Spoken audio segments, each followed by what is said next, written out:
ఒడ్డే కాలనీలో మేమంతా పనికి పోయింటే మా అమ్మని ఇంట్లో ఊరి ఎవరు గుర్తు తెలియని వ్యక్తులు వచ్చి గొంతుకులో పొడిచి ఇది చైన్ 3 తులాల చైను, కమ్ములు, ముక్కరాళ్ళు, పొడుగు పూసలు, 50,000 డబ్బులు ఉంటే టిక్కులు అవి అన్ని దోచుకొని పోయినారు. మున్సిపాలిటీ కాలనీకి సంబంధించి ఒడ్డే నవరాజు. ఇది గతంలో ఎప్పుడూ జరుపుకోకునే విషయము, చాలా సంఘటన అవుతుంది. ఇది మా కాలనీలో 13వ వార్డు స్కూల్ దగ్గర లక్ష్మీదేవమ్మ అనే వ్యక్తిని ఎవరో గుర్తు తెలియని వ్యక్తులు అది మెల్ల గొలుసులను, కమ్ములు, 50,000 డబ్బులు అది చూసి అది ఎన్నాళ్ళ నుంచి మనసులో పెట్టుకొని వాళ్ళు ఇక్కడ తిరిగి చూసిన వాళ్ళే ఈ పని చేసినారని మేము అనుమానం పడుతున్నాము. ఇది చాలా దారుణం. ఇది ఎప్పుడు ఇది జరుపుకోకుండా గోరు మీద కాలనీలో జరిగిండేది. ఈ శ్రీరాములు అనే కుమారుడు, లక్ష్మీదేవమ్మ కుమారుడు, వీళ్ళుగానే వాళ్ళు కూలి పనులు చేసుకో ఉంటారు. డైలీ వాళ్ళు కూలి పనులు పోతున్నారు.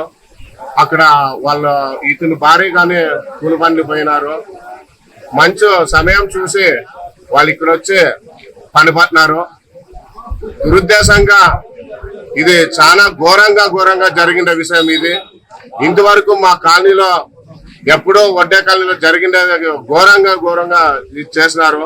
చాలా బాధా కార్యక్రమం ఇది. ఈ సంఘటన మీరు ఎమర్జెన్సీ డిపార్ట్మెంట్ తీసుకొని సరి తీసుకొని వాడు ఎక్కడున్నా కానీ పట్టుకొని ఇచ్చేయాలని కోరుకుంటున్నాము. ఇట్లు మా కన్వీనర్ ఉన్నాడు దిశమురళి అని. బంగారు 3 తులాలు, కమ్ములో జత, కొలువులో మెల్ల ఉండేట్టు ఆయన కాడ మీరు కావాలంటే మీరు ఎంకరేజ్ చేయండి. ఈ కాలనీలో ఎప్పుడూ ఆయన దగ్గర ఉంటాయి. ఎప్పుడు క్యాష్ అయితే 50,000 రూపాయలు క్యాష్ గానీ ఉంటాయి.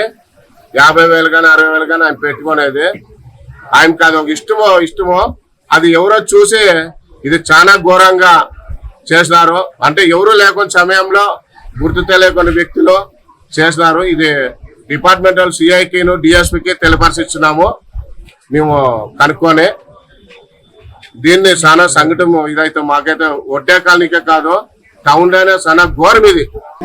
మధ్యాహ్నం భోజనం తర్వాత ఇంట్లో మహిళ నిద్రపోయే సమయంలో 3:30, 3 గంటల మధ్యలో కొంతమంది ఆమె దగ్గర బంగారు ఆభరణాలు ఉండే చూసి డబ్బులు ఉంటాయని తెలిసిన వాళ్ళే ఆమెను హతమార్చి అవన్నీ దోచుకొని పోయినారు. కావున పోలీసులు ఈ మున్సిపాలిటీలో నెక్స్ట్ ఇట్లాంటి సంఘటన జరుపుకోకుండా ఇప్పుడు చేసినటువంటి వాళ్ళని ఖచ్చితంగా ఇమ్మీడియట్ గా పట్టుకొని వాళ్ళని శిక్షించాలి. నెక్స్ట్ జరగకుండా చూసుకోవాలని చెప్పి తెలియజేస్తాం.